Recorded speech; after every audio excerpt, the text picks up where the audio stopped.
Spoštovani, lepo pozdravljeni v tokratnem večerovem soočenju, ki ga vodiva Luka Mlakar in Matej Grošelj. V soboto, 13. aprila, bodo socialni demokrati izbirali novo vodstvo. Druga največja vladna stranka je pred dilemami, kako SD rešiti iz krize, kaj storiti, da bo socialna demokracija v Sloveniji preživela in kdo bo saniral stranko, ki se je znašla v naraščajočih dolgovih. Na odgovore na vsa ta vprašanja bomo iskali s tremi kandidati za novega predsednika SD. Z nami so župan Ajdovščine in predsednik županskega kluba SD, gospod Tadej Beočanin.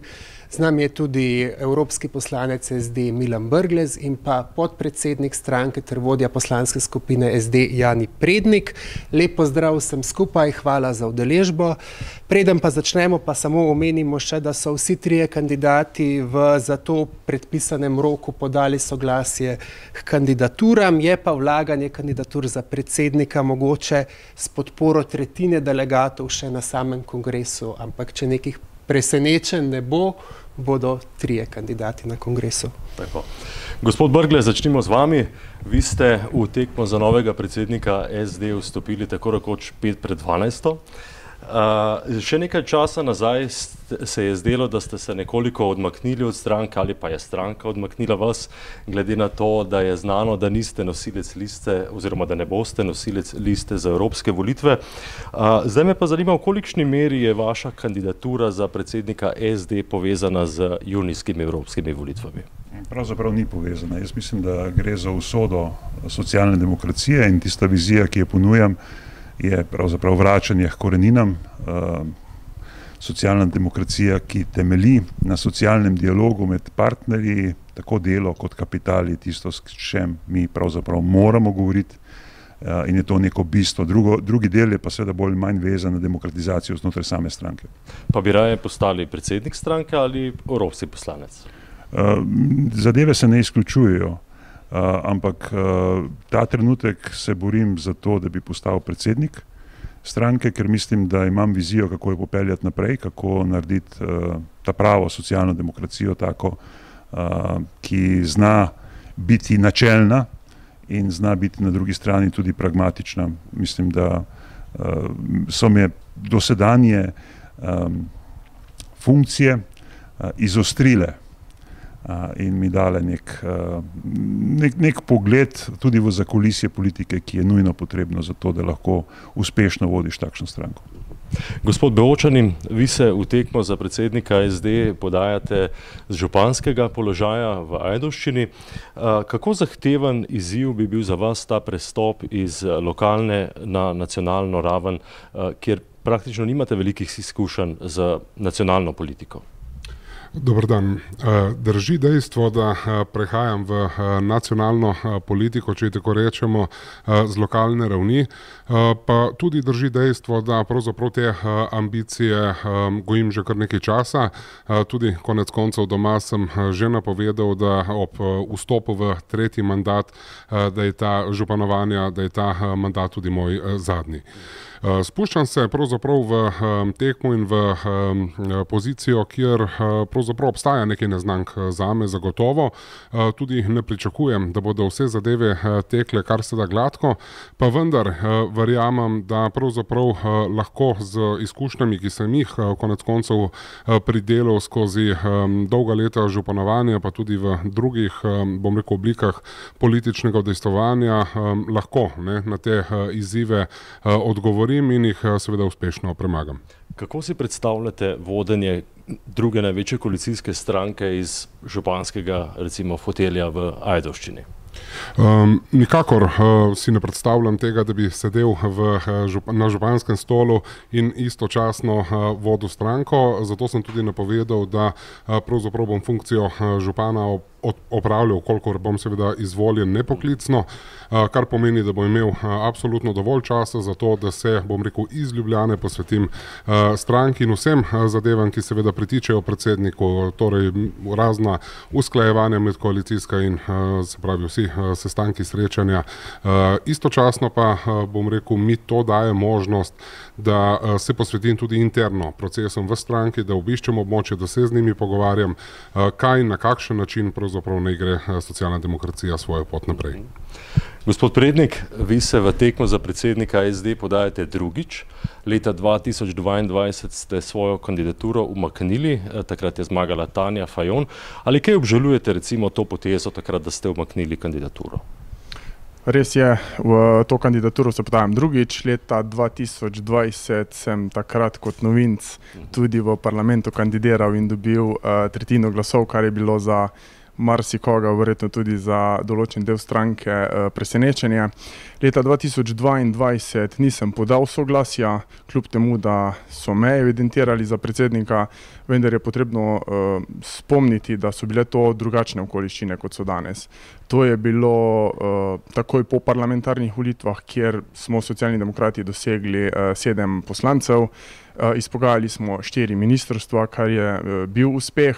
Na to pa je sledil kongres in takrat sem tehtal, ali na kongres iti ali ne, ampak v dobrobit stranko sem postavil pred lastne ambicije, sem se odločil, da tega soglasja ne podam, kajti lahko bi se zgodilo, da bi se na tistem kongresu stranka razklala, potem ko smo sestavili vlado, šli v vlado in sem takrat se pravilno odločil in tudi danes trdim, da je bila takratna moja odločitev pravilna.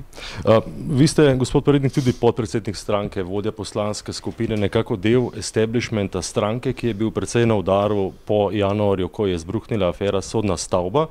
Kaj se bo spremenilo, če prav vi zdaj prevzamete vajeti stranke v roke?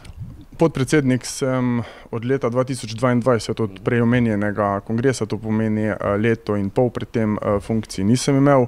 Dejstvo je, da je stranka, po mojem mnenju, v tej aferi reagirala zrelo in precej drugače, kot so reagirale stranke v preteklosti v zadnjih 3 desetletjih, ko so se srečevale z aferami, pa nobena stranka ni potegnila tako rigoroznih potez, kot je to naredila socialna demokracija. Umaknili smo generalnega sekretarja na Ministrstvu za pravosodje, pozvali ministrico k odstopu, ki je kasneje pravilno odstopila in na vse zadnje smo sklicali tudi izredni kongres. To je v bistvu vse, kar lahko neka zrela demokratična stranka naredi, ko se ji pripeti takšna afera. Od tu naprej pa je seveda na delegatih, koga bodo izvolili na posamične funkcije. Zdaj, gospod Prednik, če se nekako malo vrnemo v čas pred to afero Sodna stavba, vi ste v lanskem intervjuju za Delo ste nanizali več kritik na račun vodstva stranke, zelo so odmevale te vaše besede, da socialni demokrati izgubljajo von, okus in barvo.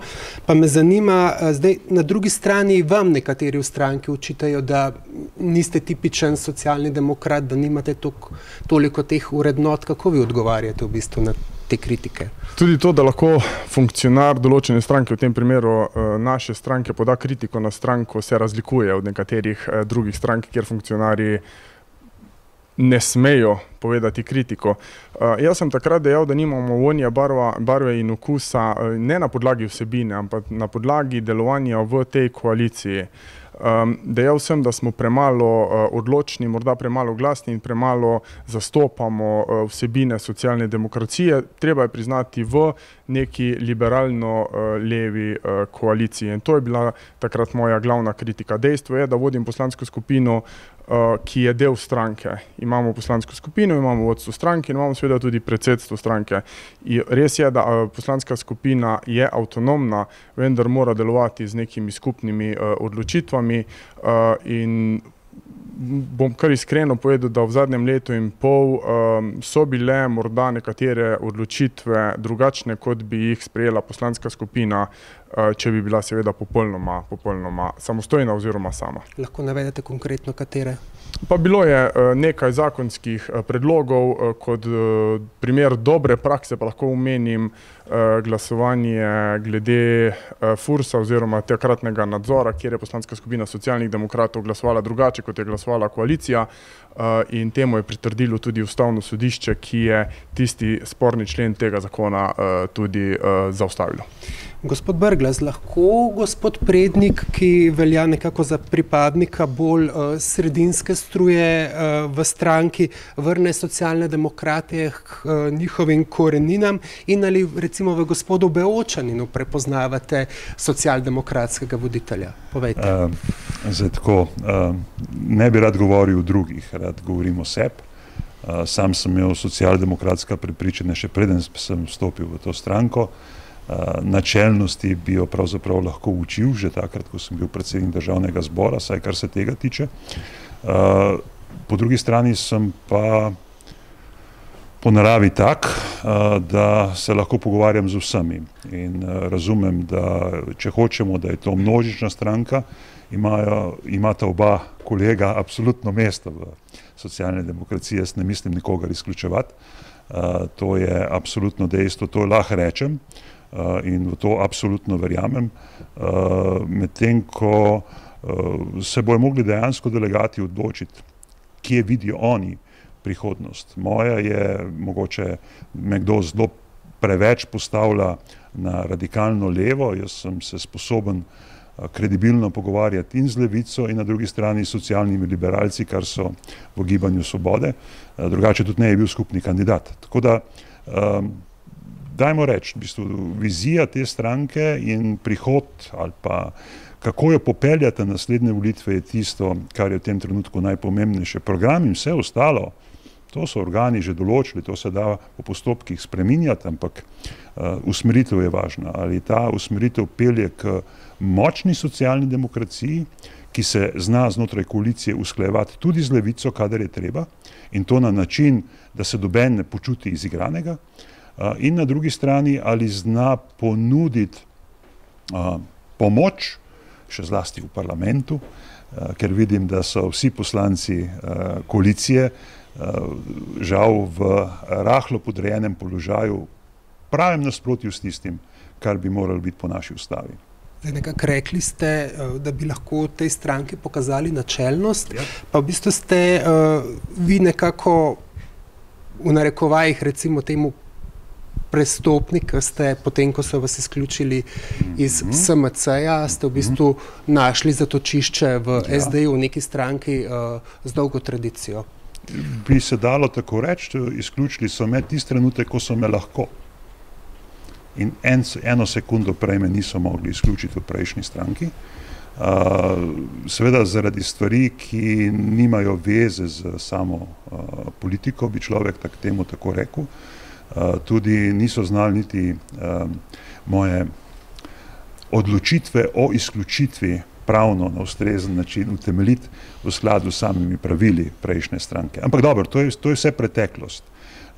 Brez socialne demokracije jaz ne bi imel prostora, da pravzaprav delujem. In če hoče nekdo, ki je izvoljen delovati v parlamentu, potrebuje prostor. Če pogledamo ta trenutek, naš parlament je, mislim, da 5 poslancev, ki pravzaprav ne morejo v polnosti upravljati svojega mandata in to je velik problem za demokracijo kot tako. In ja, v podobnem položaju sem bil jaz v tistem trenutku, ko so me pravzaprav izključili in zato sem poiskal zatočišče v socialni demokraciji in socialna demokracija me je potem predlagala tudi za evropske volitve in sem bil na tisti listi kot 4. izvoljen. Gospod Beočanin, kakšno pa je tukaj vaše mnenje? Menite, da je, ne vem, modro ali pa da je mogoče celo mogoče, da v neki stranki s tako tradicijo, kot je socialna demokracija, da se na njeno čelo zavihti nekdo, ki se je v preteklosti začel politično kariero pri liberalcih, recimo temu. Torej, najprej v osnovi gre izpostaviti, da smo socialni demokrati odprta stranka. Pri nas je pravzaprav dobrodošel vsak, ki si, bom rekel, ki deli naše vrednote, ki zagovarja naš program in bom rekel, tukaj moj protikandidat ni popolnoma nobena izjema. Samo, bom rekel, odločitev o tem, kdo bo pa vodil socialne demokrate v nadaljnjem obdobju do prihodnega volilnega kongresa, bo pa seveda sprejel kongres in tukaj pravzaprav sploh na podlagi tovrstnih namigovanj, nekdo, ki je prišlek, nekdo, ki je že dolgo časa pri nas ali pa nekdo, ki se nam je priključil morda pred enim letom, pravzaprav ne želim komentirati oziroma se na nje odzivati. Vsak, ki je član s plačano članarino, lahko kandidira in na kongresu je potem, da se seveda o tem odloči. Tudi v SD je že nekaj časa mogoče slišati kritike na račun strank novih obrazov. Zdaj videli smo SMC v bistvu danes v neki združeni konstelaciji z neko drugo stranko, LMŠ-ja, ni več še ene stranke novega obraza. Kakšno je vaše mnenje o tem? Precej je bilo teh primerov, kjer so se stranke ustanavljale v nekem kratkem obdobju pred posamičnimi državnozborskimi volitvami in pravzaprav niti ena od teh strank ni, bom rekel, mirno jadrala tekom, bom rekel, 4-letnega ali pa celo krajšega, v večini primerov mandata. Zato tudi osebno ocenjujem pravzaprav, da more slovenski politični prostor narediti konec pravzaprav tem poskusom. Gre za vsakokratne sveže poskuse, da se vendarle nekaj ohrani, morda nekaj spremeni. Sami rezultati so pa že večkrat dokazali pravzaprav, da takšno poskušanje ni uspešno in pravzaprav, da Sloveniji ne koristi, da ne rečem obratno, da ji mnogokrat tudi škodi. Tako da tukaj bi si seveda želel bistveno večje vloge tradicionalnih strank. Konec koncev smo to stranke, ki, bom rekel, imamo nekoliko v športnem žargonu dolge klopi, s katerih, bom rekel, lahko črpamo kadre za, bom rekel, vse funkcije, kar se pri tako imenovanih strankah novih obrazov marsikdaj izkaže za tisti glavni hendikep, torej ko enostavno nimajo dovolj usposobljenih kadrov, ki bi lahko prevzemali ministrska pa seveda tudi vsa ostala odgovorna mesta. Ampak zdi se, da so te stranke v bistvu na vsakih volitvah dobile kar nekaj zagona, tudi v primerjavi z SD-jem, pa me zanima vprašanje za vse tri na kratko, kaj je tukaj problem? Ali ljudje v Sloveniji pač ne zaupajo več nekim idejam socialne demokracije ali preprosto ne zaupajo več stranke SD? Pa če lahko kar z vami začnemo.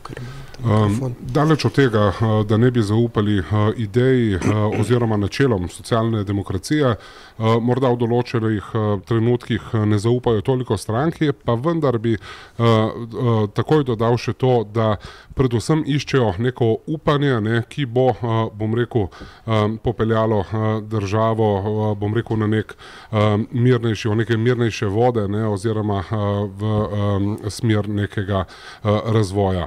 Pa vendar gre v mnogo teh primerih tudi pravzaprav za antipod prejšnjim vladam in tudi tukaj ljudje večkrat iščejo, kdo bo pa sedaj tisti rešitelj, ki bo lahko pravzaprav nadomestil vlado, ki je bila v določenem trenutku tudi aktualna.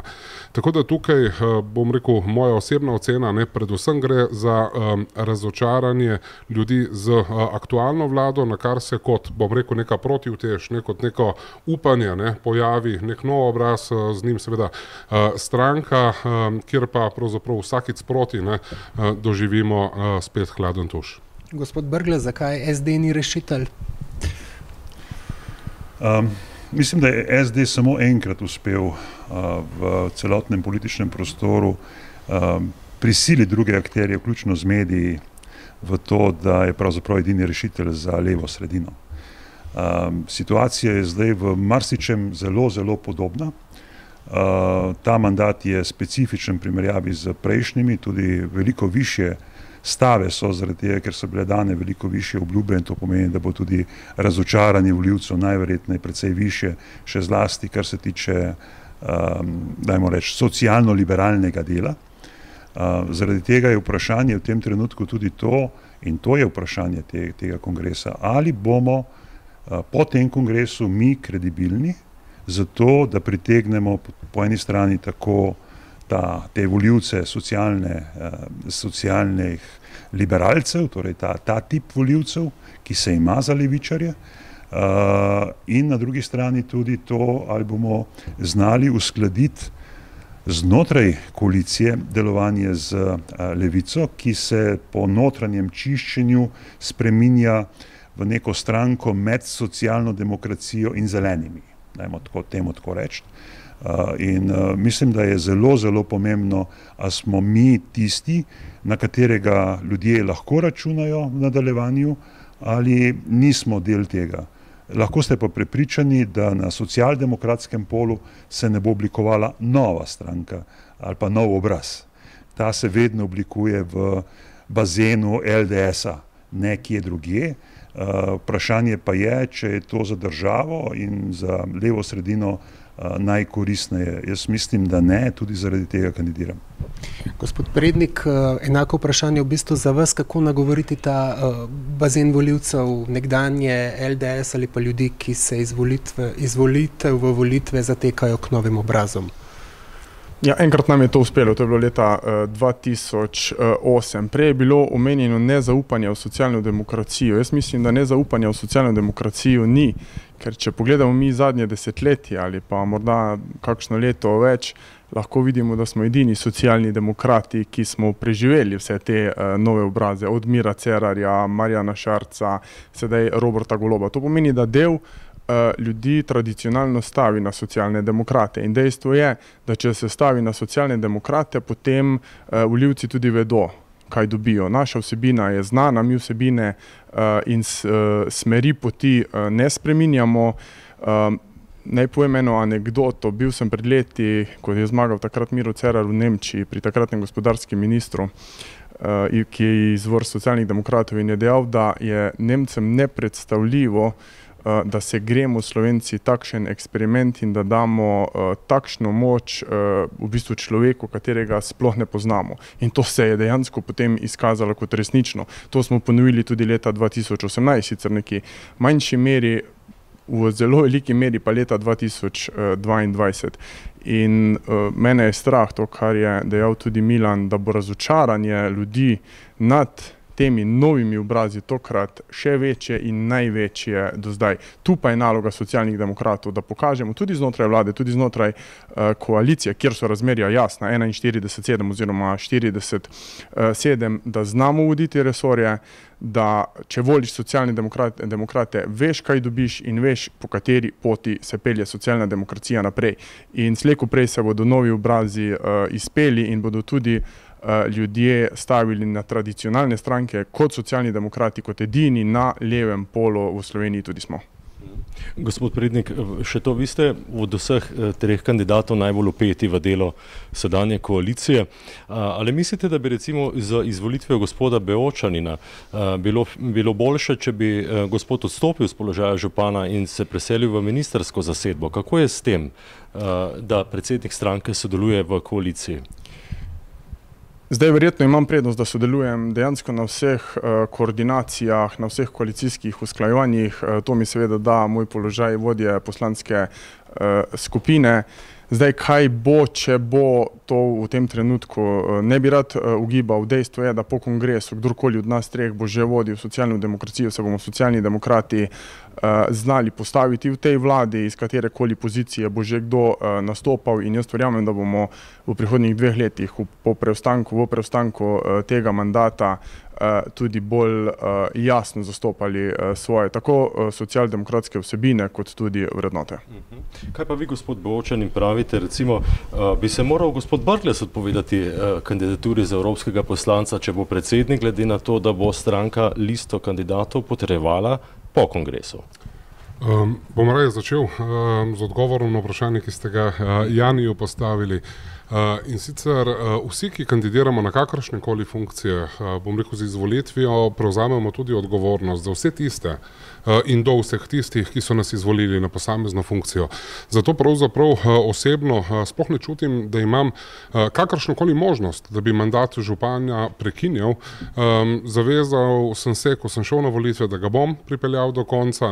Naslednje državno-zborske volitve praktično sovpadajo z lokalnimi volitvami in do takrat nameravam tudi funkcijo župana opravljati. S to razliko, v bistvu, da bom opravljal funkcijo ne poklicno in ne poklicno kot do sedaj. Kar se tiče, bom rekel pa jasno tudi ostalih 2 kandidatov, je pa moj odgovor popolnoma enak. Ukolikor pridobita zaupanje volivcev za to, ko kandidirata na določeno funkcijo, je jasna potem z izvolitvijo tudi odgovornost, ki jih do volivk in volivcev imata, pomeni, da, bom rekel, s to funkcijo normalno bom rekel, potem opravljata tudi morebitno funkcijo predsednika. Tam imamo pa jasno odgovornost do članstva. Če nas bodo izvolili, bomo tudi stranko peljali naprej tako, kot se nam zdi najbolj prav. No, gospod Brglez, recimo nedavno ste vi izjavili, da so poslanci v tej koaliciji zanemarjeni, pa ne samo od SD, ampak tudi od Svobode. A ta kritika leti na gospoda Prednika, ki je vodja poslanske skupine? Ne. Ta kritika leti na razmerje med vlado in parlamentom. In to je zelo jasno in jaz točno vem, o čem govorim, ker je tudi mandat pod Miro Cerarjem izgledal zelo, zelo podoben, s tem, da se je pač, ali pa, da sem lahko na tistem položaju predsednika Državnega zbora poskrbel za to, da je bila ta odtujenost poslancev od vladne koalicije manjša. Kaj veliko več se pa ne da pravzaprav znotraj tega narediti, namreč takšna je naša ureditev, ki pričakuje, da bodo vedno poslanci koalicije glasovali za vlado in da jo ne bodo kritizirali.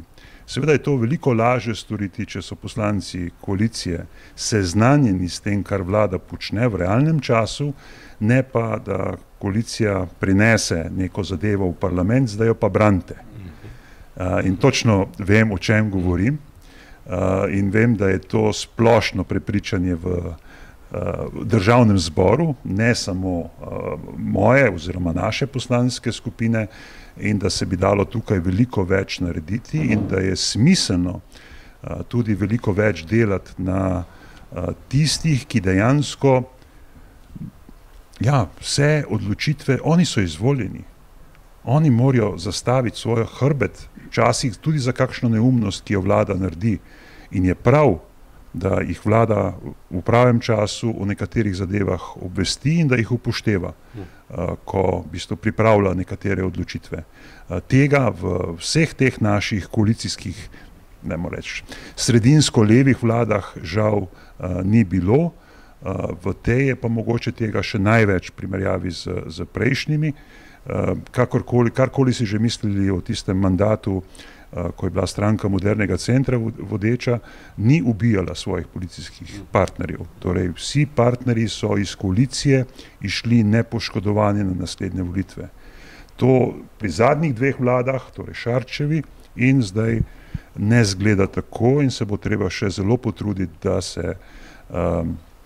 da poslanci ostanejo, dajmo reči, na nek način, ne bom rekel nepoškodovani, ampak da pravzaprav lahko z te pozicije štartajo na naslednje volitve. Ker če si ti politično mrtev, potem je to ena igra. Ta trenutek nismo tam, treba je storiti vse, da bodo poslanci lahko na naslednjih volitvah kredibilno kandidirali in da bo lahko zopet leva sredina zmagala te volitve. Vprašanje za vse tri, na kratko. Recimo, gospod Prednik, če boste vi izvoljeni, kakšen bo odnos SD-ja do koalicije, do koalicijskih partnerjev? Boste bolj ostri v svojih stališčih, potezah, dejanjih? Kaj napovedujete? Naš odnos do koalicijskih partnerjev, predvsem do največje, je bil že v tem mandatu do sedaj zelo, zelo korekten. Pa da se malo navežem na Milana. Milan dobro ve, o čem govori, in večkrat v letu in pol te koalicije je tudi moja kritika kot vodja poslanske skupine, ki sem samo prenašal seveda mnenje celotne poslanske skupine, je bila ravno v tem, da vlada, vsi ministri, ne samo iz največje vladne stranke, tudi naši, prihajajo v Državni zbor z skrajšenimi in z nujnimi postopki. In to seveda vpliva na dobro oziroma na slabo voljo poslancev, ki nimajo časa se z zakonsko materijo do dobra spoznati, in sprejemamo zadeve, oziroma smo sprejemali zadeve, ki morda niso bile tako zelo dodelane. In tu je moja napoved, da če prevzamem vodenje stranke, se bomo v tej koaliciji bolj trdno postavili in bomo tudi od obeh koalicijskih partneric zahtevali drugačne postopke, ker vsi vemo, da če zakonske predloge ali pa karkoli sprejemamo ad hoc, na hitro,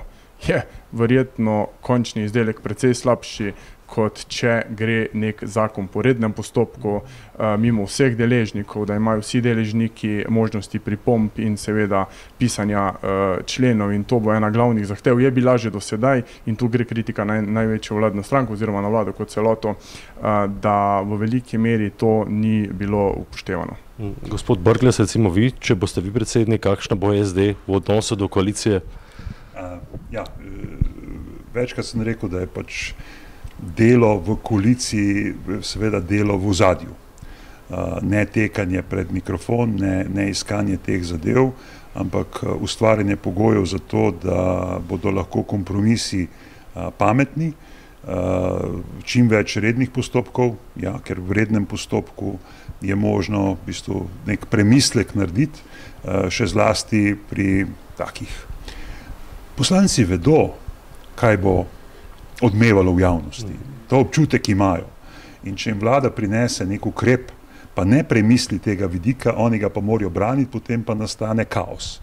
Ali različna glasovanja, ali karkoli drugega. Bolje je, da so takšne zadeve usklajene. In kot sem rekel, jaz bom pač skušal na tem, kar sem do sedaj tudi kot skupni kandidat gradil, na predsedniških volitvah seveda, da bom poskušal ta vpliv uporabiti tudi zato, da se bolj uskladimo v ozadju in da potem lahko igramo uigrano tudi znotraj parlamenta. Ampak to so predpogoji in delo dosedanje delo v parlamentu in poznavanje vseh teh postopkov mi pa seveda omogoča malo večjo kredibilnost kot mogoče, ne bom rekel večjo kredibilnost. Na nek način vseeno večjo kredibilnost, ne toliko pri svojih poslancih, ampak drugih poslancih, drugih poslanskih skupin, s katerimi sem delal že mogoče pred 10 leti. Gospod Bočanin, vi kako boste vi poskrbeli, da bo recimo moč SD-ja znotraj koalicije večja, bolj vplivna?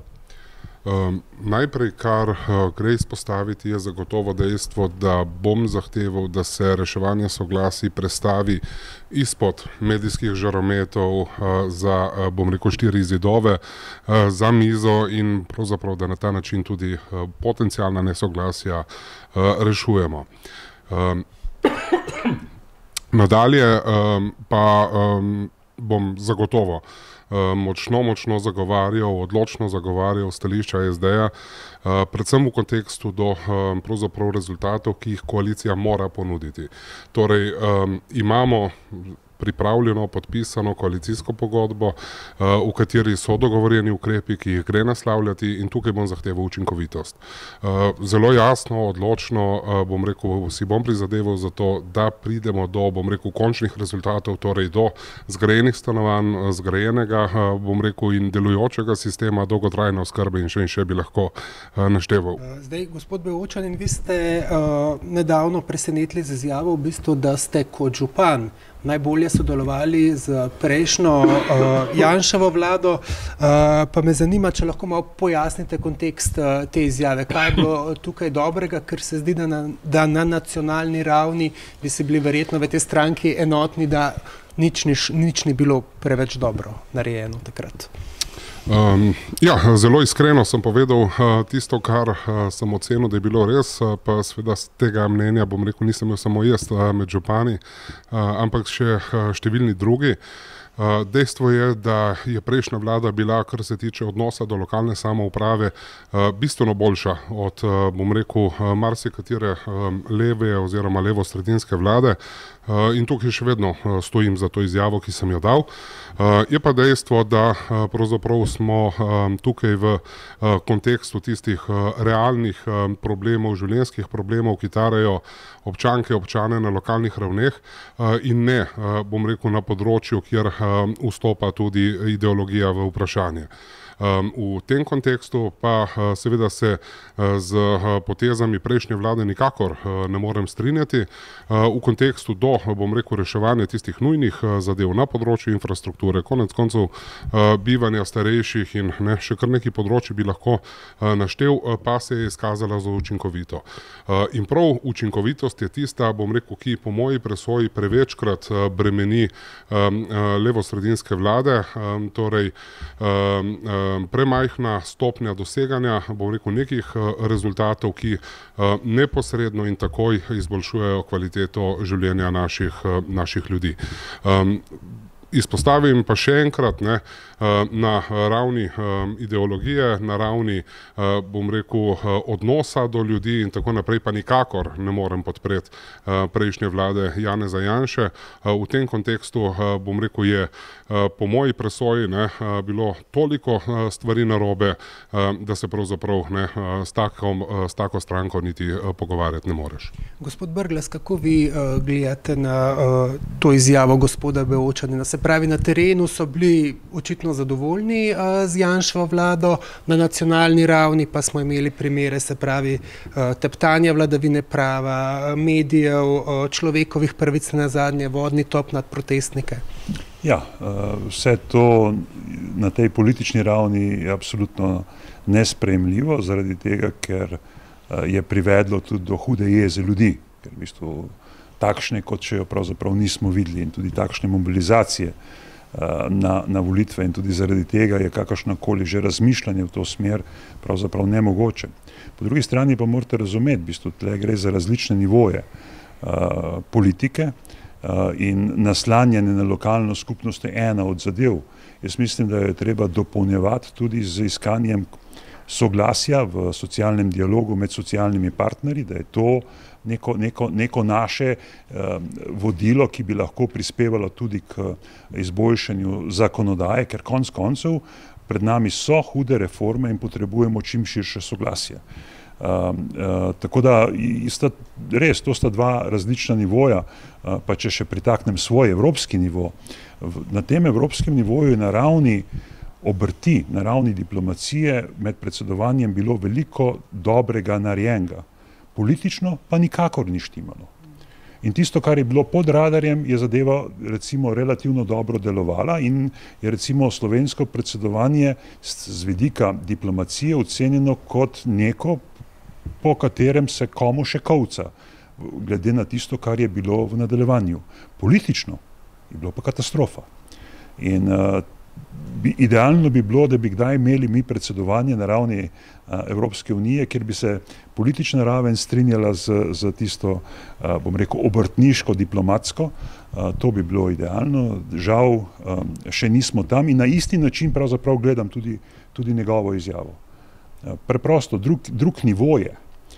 In takrat so potrebovali tudi zato, da so oblikovali recimo nacionalni načrt za okrevanje in obnovo, so pravzaprav potrebovali lokalne skupnosti in tiste programe in tudi zaradi tega je bil to prav potreba potem, da je vsaj to nekako usklajeno. Gospod Prednik, vaš pogled mogoče na izjavo gospoda Beočanina, kakšen je bil takrat mogoče, vi prihajate z Koroške, kakšen je bil takrat utrip mogoče na terenu? Vemo, da ljudje so bili nekaj časa tudi zaprti v občine zaradi omejitev gibanja, veliko je bilo tega, niso bile samo recimo temu spodbude denarne zaradi korone. Zdaj sem bil poslanec tudi v času dveletne vladavine Janeza Janše in jaz sem ne samo kot poslanec, tudi človek naravnan k temu, da vedno iščem morda dobre stvari, pa se lahko strinjam, da je bilo v Janševi vladi en kup stvari, s katerimi se Socialni demokrati ne samo, da ne strinjamo, ampak jih označujemo kot škandaložne. Že sami ste omenili vodni top, ko so bili protesti. Tudi sedaj imamo proteste, pa nobenega vodnega topa ni. Pa zatiranje medijev, človekovih pravic, teptanje prava. To so vsa področja, s katerimi se Socialni demokrati absolutno ne strinjamo. Če pogledamo morda področje gospodarstva, verjetno je tudi to mislil Tadej, Seveda župani gledajo iz bolj praktičnega vidika. Župani tudi gradijo infrastrukturne projekte, ki jih morda država ne, kot jih poslanci ne.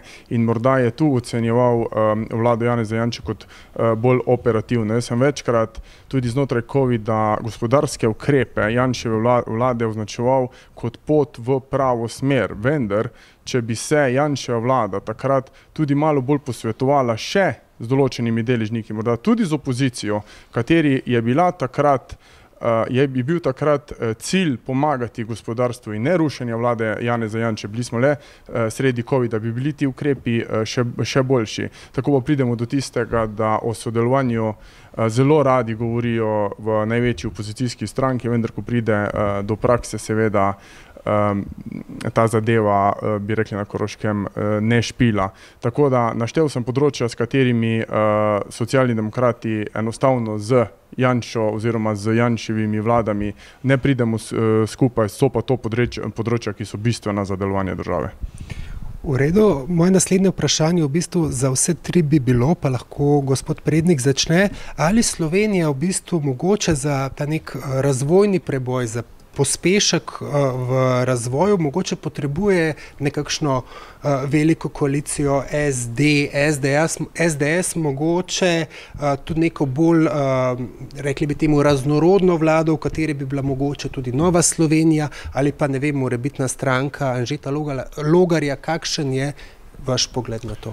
Dejstvo je, da se stranke levega političnega pola razlikujemo od strank desnega političnega polja, ne samo na polju ideologije, ampak tudi z ideologijo povezanimi vsebinami. Če bi bili mi neka država, ki ne bi bila še v puberteti, jaz večkrat rečem, da smo v puberteti, bi se kot država morda odločili in se dogovorili za 3, 4, 5 ključnih projektov, ki so pomembni za državo, kot je morda jedrska energija. In ne glede na barvo vlade, bi tem projektom sledili oziroma sledili njihovemu cilju. To na vse zadnje delajo tudi Nemci.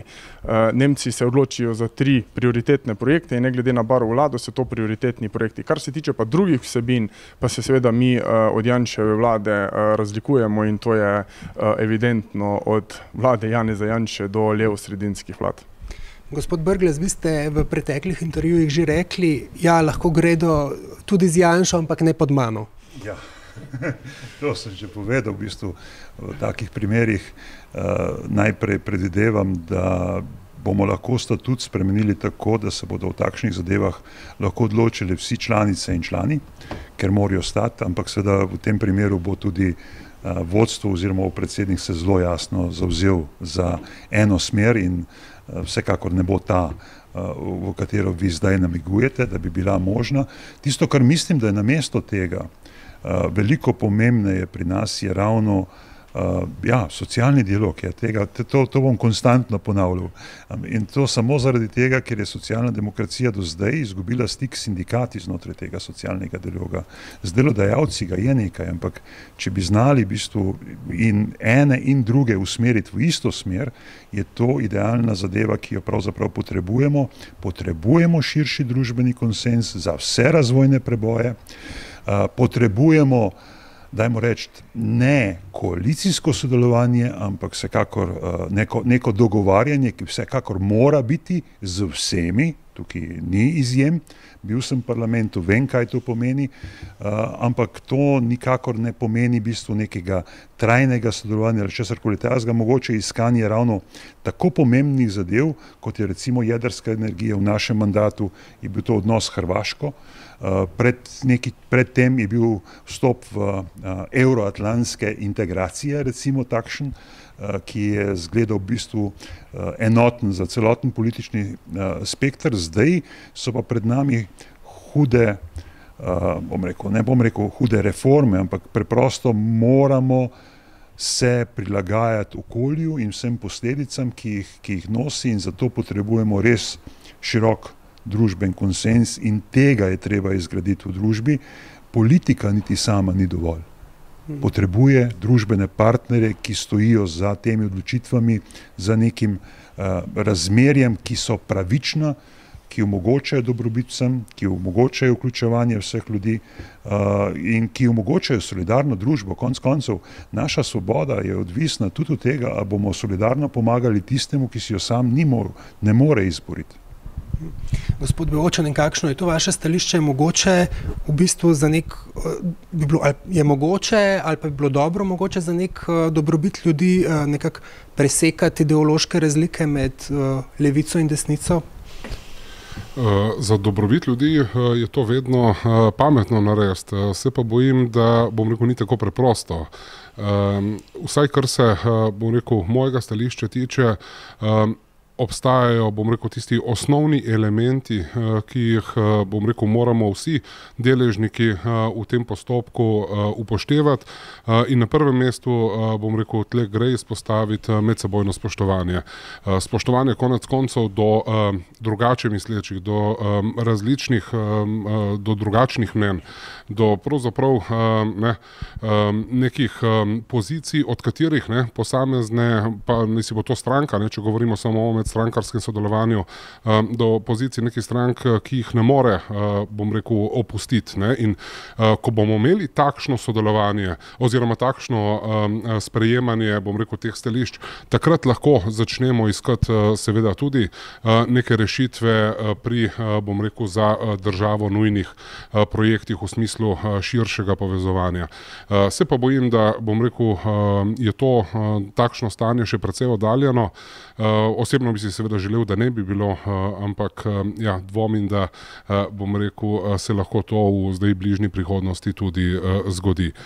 Se pa strinjam, da kar se tiče tistih operativnih nujnih zadev, ki jih moramo narediti, bi bilo kakršnokoli, povezovanje dobrodošlo, tudi izven tega strankarskega prostora, kot je tudi že Milan omenil, tudi z vsemi ostali deležniki, pa ne si gre tle za organizacije delavcev, ne si gre za organizacije delodajalcev oziroma tudi vseh ostalih nevladnega sektorja in drugih. Pri določanju strateških ciljev bi bilo izjemno dobro, da bi sodelovali vsi. Pa vendar, kot pravim, sodelovanje mora takrat pa tudi pri postavljanju teh ciljev teči v smeri oziroma ob upoštevanju različnih mnenj, ob spoštovanju drugega in vkolikor tega ni, potem se jasno takega sodelovanja, naprimer pri postavljanju strateških ciljev, pravzaprav ne moremo iti.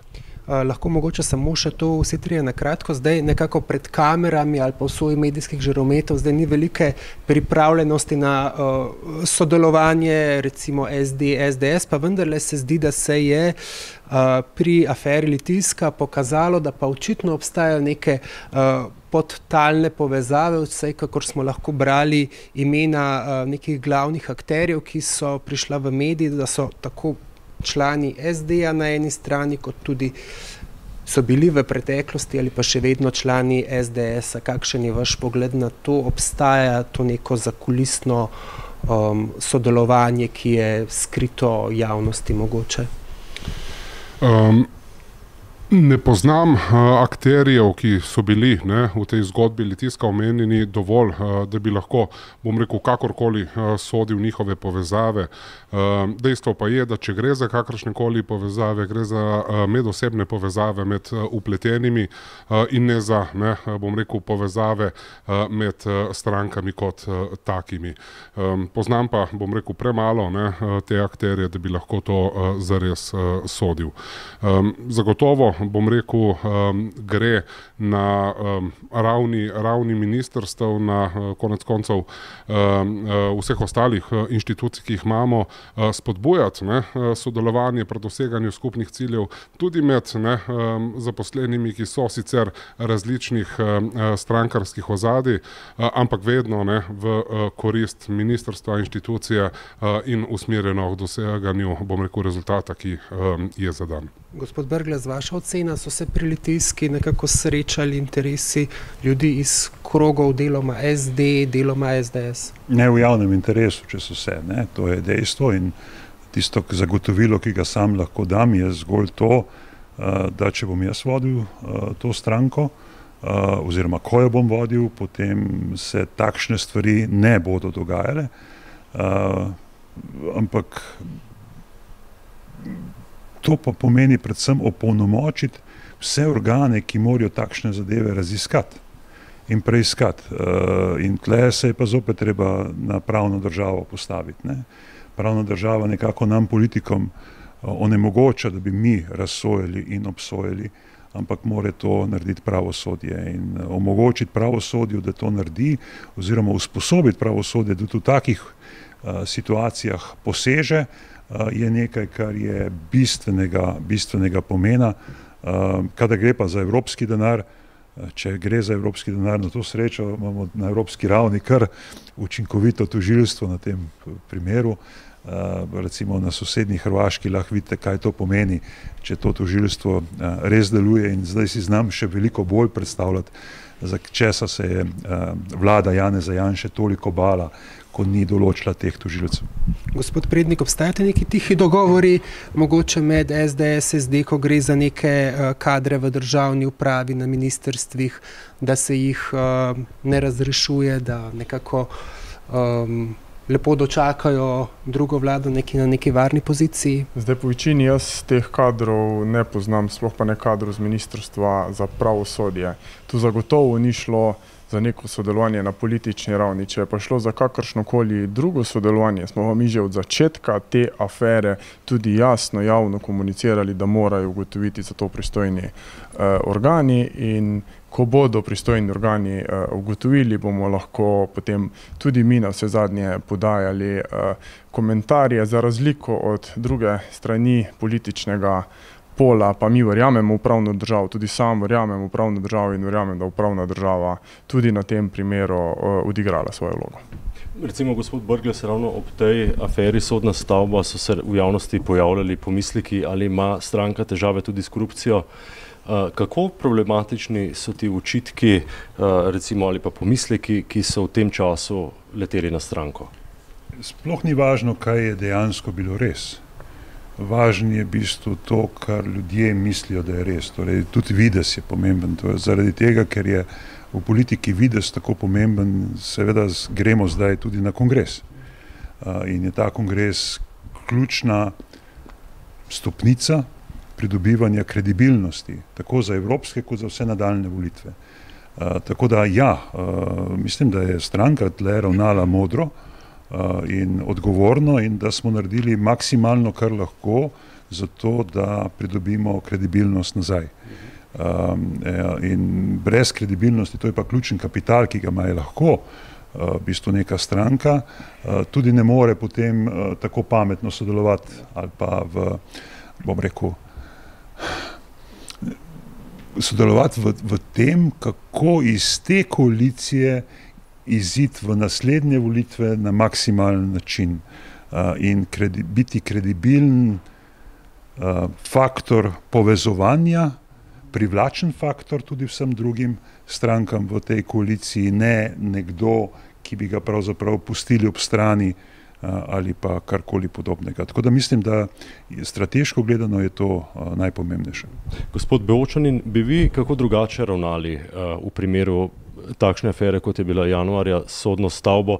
Ne vem, bi ministrici pustili, da do konca razišče stvari, ostane na položaju, ali bi bolj odločno zahtevali njen odstop kot seveda podpisnice te pogodbe? Najprej pravzaprav mislim, da je bila reakcija takrat Socialnih demokratov ustrezna. Pa pustimo ob strani pravzaprav afero samo kot tako. Tisto, kar je, bom rekel, mene v celotni zadevi pravzaprav še precej bolj zbodlo, je bil takrat pravzaprav njen odnos do stranke, do, bom rekel, ostalih kolegov v stranki, ki ga pa, bom rekel, ne pričakujem pravzaprav od nikogar, ki opravlja, bom rekel, takšno ali drugačno funkcijo v imenu Socialnih demokratov. Tako da je moja ocena ta, da, bom rekel, je bil poziv predsedstva upravičen in potem, bom rekel, razplet ne nazadnje tudi. Vsak od funkcionarjev, ki opravlja neko izvršno funkcijo, nosi seveda svojim podpisom tudi odgovornost za vse, bom rekel, kar je podpisal, kar je bom rekel, odobril oziroma naložil in v tem kontekstu ni bivša ministrica, bom rekel, nič drugačna. Gospod Prednik, je bilo presenečenje, recimo ravnanje ministrice za pravosodje po razkritju te afere, ko je še vedno vztrajala na položaju. Ste bili presenečeni v poslanski skupini? Iskreno da. Ja. Tudi sama je večkrat priznala, da ve, da je objektivno odgovorna. To se pravi, bi morala kot političarka vedeti, kaj pomeni objektivna odgovornost. Zato smo jo tudi kot predsedstvo pozvali k odstopu. Predtem pa seveda smo, bom rekel, odstranili z ministrstva tudi generalnega sekretarja, odstopil je naš generalni sekretar stranke in je bilo za pričakovati, da bo odstopila tudi ministrica in pustila pravosodnim organom, da upravijo svoje, no vse zadnje je bila tudi pravosodna ministrica. Je zanjo še prostor v stranki ali so šle zadeve tu predaleč? Ona je na vse zadnje sama izstopila iz stranke, si pa ne predstavljam sodelovanja z osebo, ki en mesec po vseh medijih blati tako stranko, kot tudi člane stranke, tako da mislim, da se sama ne vidi več v socialni demokraciji. Gospod Brglez, bi vi kot predsednik stranke v tem primeru pri razčiščevanju afere postopali kakorkoli drugače? Bi vi mogoče dali ministrici več časa, da sama, kolikor je to v njeni moči ali pa v pristojnosti, razišče te zadeve do neke točke? Težko se ne strinjati s tistim, kar je bilo do zdaj že vse povedano, ne? Druga reč je, da je lahko biti po bitki general, pa razmišljati na drugačne načine. Vsekakor bi zaradi videza, ne, ko se je enkrat pojavila v bistvu že kakršnikoli že dvom, tako po eni strani objektivno odgovorna ona, na drugi strani še kdo potencialno, se vsi takšni nekako v dobro stranke morajo umakniti. Je pa potem seveda na organih pregona, da poiščejo tudi stvarnega oziroma tistega, ki je dejansko kriv. In politiki smo dolžni ta videz, ta videz varovati. In če je temu tako, potem bi človek rekel, da bi mogoče kakšno stvar lahko naredili potem, ko je že šla zadeva v napačno smer, malo hitreje in bi bil ta pritisk na stranko malo manjši. To je pa tudi vse, kar se drznem reči, ker dejansko takrat nisem razpolagal z objektivnimi informacijami in tudi kot član predsedstva niti se nisem mogel udeleževati teh sej, ker sem bil v Bruslju. Gospod Beočanin, vi mogoče lahko že razkrijete, kdo je v bistvu vaš favorit za novega glavnega tajnika stranke. Zdaj oči javnosti so kar uprte tudi v to mesto zaradi vsega dogajanja v povezavi z Litijsko. Pa če lahko mogoče še poveste, na kakšen način bi vi uredili strankine finance in kaj bi storili z inštitutom 1. maj, na katerega letijo očitki, da služi kot obvod za financiranje stranke? Najprej okrog glavnega tajnika. Tukaj danes še ne morem postrežiti z imenom, kdo bi bil tisti, ki, bom rekel, bi ga predlagal kongresu za izvolitev, kolikor bi seveda podprli tudi mojo kandidaturo za predsednika.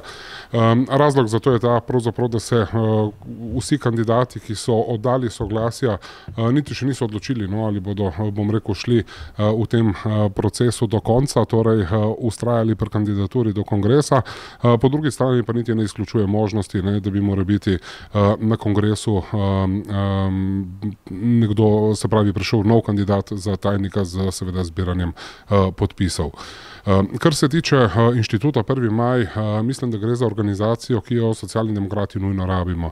To je organizacija, ki, bom rekel, spodboja izobraževanje, ki, bom rekel, pokriva določene razvojno-raziskovalna vprašanja, ne povezana s socialno demokracijo. Gre za organizacijo, ki lahko bistveno opolnomoči naše članstvo, naše, bom rekel, kadre za to, da se tudi primeri iz, bom rekel, prejšnjega sklopa vprašanj v bistveno manjši meri dogajajo, kajti skozi to lahko, seveda skozi izobraževanje lahko pripeljemo in ugotovimo, kateri so tisti kadri, ki jim gre najbolj zaupati. Kar se pa tiče sanacije financ, pa absolutno, bom rekel, moramo tukaj določene reze oziroma nove pristope obrati. Najprej reze, kar se odhodkovne strani tiče, po drugi strani pa seveda poskrbeti za potencialno dodatno financiranje, seveda, ki je omogočeno, pa govorim tukaj o prispevkih članov, predvsem funkcionarjev, pa bom rekel možnosti, ki nam jo konec koncev daje zakon o dohodnini v smislu namenitve odstotka dohodnine stranki in podobno. Torej, teh virov potencialnih, bom rekel, je še kar nekaj, ki jih gre izkoristiti, bom rekel, ki jih gre nasloviti.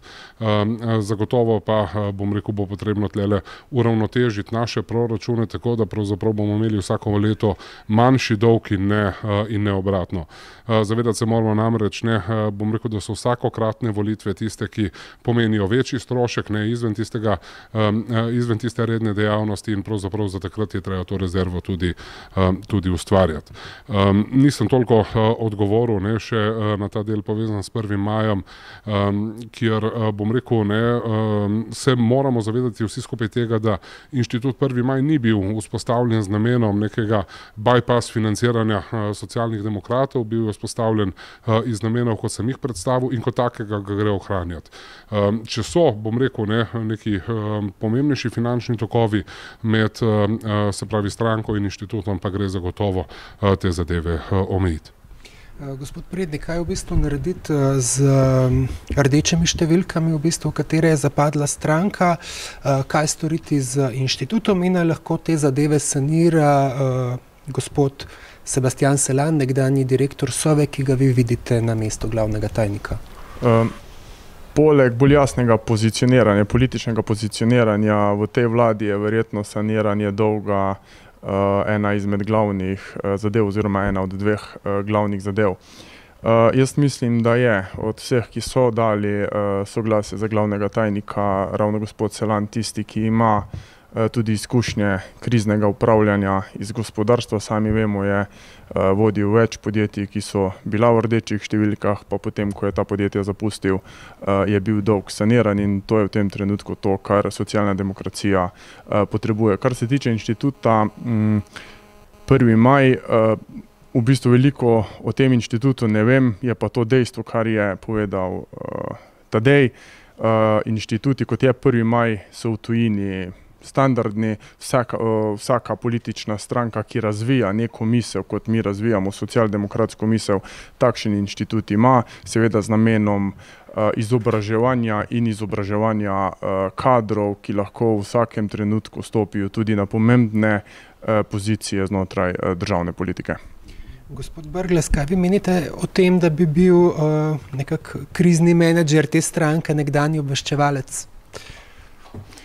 Jaz predlagam Živo Živković za generalno tajnico, tudi zaradi tega, ker je nosila, dajmo reči, vse 3, če ne kar včasih kar 4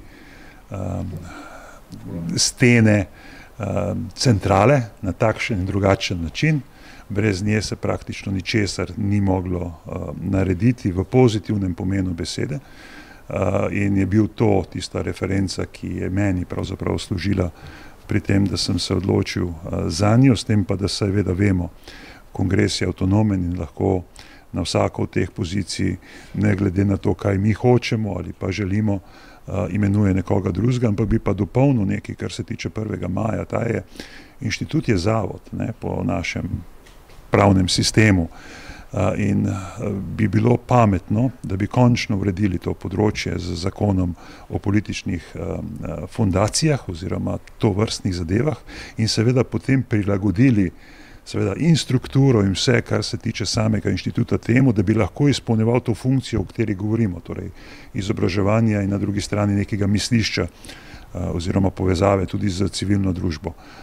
Tako da, ja, to bi rekel, o drugih kandidatih se pa ne bi opredeljeval na ta način.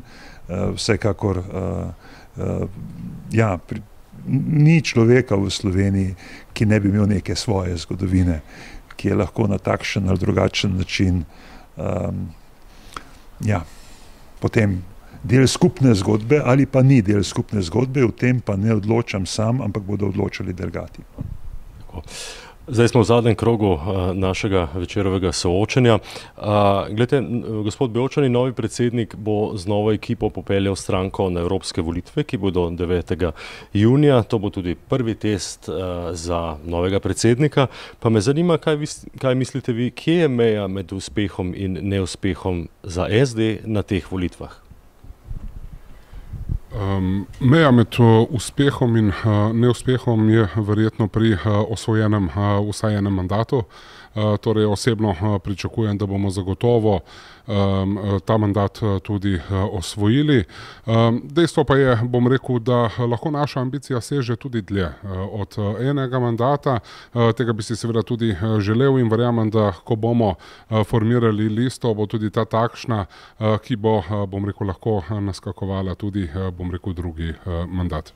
Gospod Brglez, a je novi predsednik v tako kratkem času, 2 meseca, manj kot 2 meseca bo do volitev, a je novi predsednik sposoben prevzeti odgovornost za rezultat na teh volitvah? Sam ne. Ali pa drugače povedano, vsi skupaj jo bomo z tem, kako in kako se bomo odločili na kongresu, a bomo naredili tisto nujni korak kredibilnosti, ki bo omogočal potem tudi pametno oziroma dobro volilno kampanjo. Strinjam se, da je vsaj eden nekaj, kar ta stranka nujno potrebuje za to, da lahko normalno in kredibilno dela naprej. Sam sem pa že najavil, že dolgo časa nazaj, preden je karkoli od tega bilo aktualno, da nastopam na teh volitvah kot zadnje postavljeni, ampak ta zadnje postavljeni misli prinašati tudi preferenčne glasove. In nujno potrebujemo čim več glasov, zaradi tega bom tudi storil vse in mislim, da bodo tudi moji sokandidati v tem postopku naredili vse, če bodo izvoljeni, da bi tudi sedanjo predsednico te stranke in zunanjo ministrico nekako prepričali, da bi pomagali tej listi, ker res mislim, da če postavimo najmočnejšo ekipo, potem so možnosti tudi za kaj več ob solidno upravljenem kongresu precej večje. Gospod Prednik, kakšno je trenutno izhodišče SD po vaši oceni, recimo za 9. junija evropske volitve? Morda boljše, kot je ocena nekaterih političnih analitikov. Mi kot stranka dejansko smo šli čez afero, ki nas je nekoliko prizadela, vendar že odstotki v anketah kažejo, da smo si zaupanje pridobili nazaj, verjetno tudi s potezami, ki za politične stranke v Sloveniji niso ravno običajne. Jaz se tu strinjam z obema kolegoma, da bo verjetno uspeh en evropski poslanec, vendar lahko pogledujemo proti dvema. Lista bo zagotovo sestavljena iz izkušenih politikov, prepoznavnih politikov in politikov, ki imajo v svoji karieri marsikaj že za pokazati, in jaz verjamem, da bodo volivci to cenili in obkrožili listo Socialnih demokratov. No, za novega predsednika SD-ja vedno velja, da ga v stranki merite tudi glede na premierske ambicije, potencijale. Kakšen je recimo vaš premierski potencijal oziroma ambicija, ko se podajate za položaj vodenja SD? Socialni demokrati smo velika stranka in vsak, ki socialno demokracijo vodi, je na parlamentarnih volitvah tudi kandidat za premiera. Vaše, gospod Brglez? Mislim, da sem tudi iz dosedanjih odgovorov zelo jasno nakazal tudi pot, kako priti do tega, da bi socialna demokracija potencialno znova vodila levo-sredinsko vlado. Tako da, ja, če kandidiraš za predsednika stranke, kandidiraš tudi za predsednika vlade. Ja, na nekaterih zahodnoevropskih državah znajo celo ti dve zadevi včasih ločiti, pri nas ta zadeva ni normalna, ampak jaz tudi dejansko mislim, da se da povezovati tako na levo kot v smeri socialnih liberalcev in da je to tista kombinacija, ki bi omogočila socialnim demokratom na naslednjih volitvah najmočnejšo pozicijo in s tem tudi oblikovanje vlade. Gospod Beočanin, evo še za konec, še vi, se vidite vi v premierski funkciji nekoč? Absolutno, tako kot predhodnika, bom rekel, sem na stališču, da je predsednik tisti, ki pelje na državnozborske volitve stranko, tisti, ki jasno kandidira tudi za pozicijo predsednika vlade. Mogoče še to, ali ste se morda pripravljeni umakniti iz tekme za predsednika SD, če se bo pokazalo, da lahko eden izmed vas ali pa četrti kandidat, ki bi se pojavil na kongresu, pride pred članstvo, ga združi in potem skupnimi močmi prenovi to stranko? Jaz mislim, da imamo vsi trije za to mizo enake možnosti in je tudi korektno do delegatov, da imajo možnost v teh 3 tednih, enem mesecu, da nas spoznavajo, zato smo tudi vsi trije ogromno na terenu, po večini tudi skupaj na teh strankarskih soočenjih in to se nam zdi korektno do delegatov. Je možen tudi seveda kak drug manever posameznika, vendar tisti bi se tem soočenjem tako medijskim kot tudi znotrajstrankarskim v bistvu izognil. Gospod Brglez. Zadeva je takšna, ne umikam se nobenemu pri tem, da bi socialno demokracijo popeljal tja, ker mislim, da je njeno pravo mesto in to bo tudi v primeru, da se pojavi še kakšen kandidat. Mislim, da bi bilo malo nemogoče, da bi se umaknil. Tudi jaz grem seveda s kandidaturo do konca.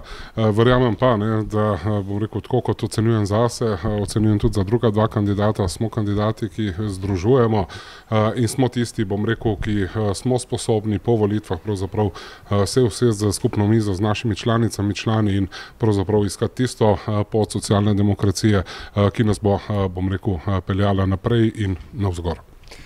Na današnjem soočanju ste bili vsi zelo sproščeni, niste se spuščali v nobene dvoboje drug z drugim, pa me zanima vendarle, pričakujete mogoče, da se bo ta kampanja, ta tekma za novega šefa stranke, da se lahko v naslednjih dneh do kongresa še zaostri in ali so možni tudi kakšni nizki udarci? Iz moje strani zagotovo ne, tudi oba protikandidata so tovariša, pa tudi ocenjujem, da nista tipa politika oziroma tudi na vse zadnje tipa človeka, ki bi jima bilo to blizu. Gospod Brglez?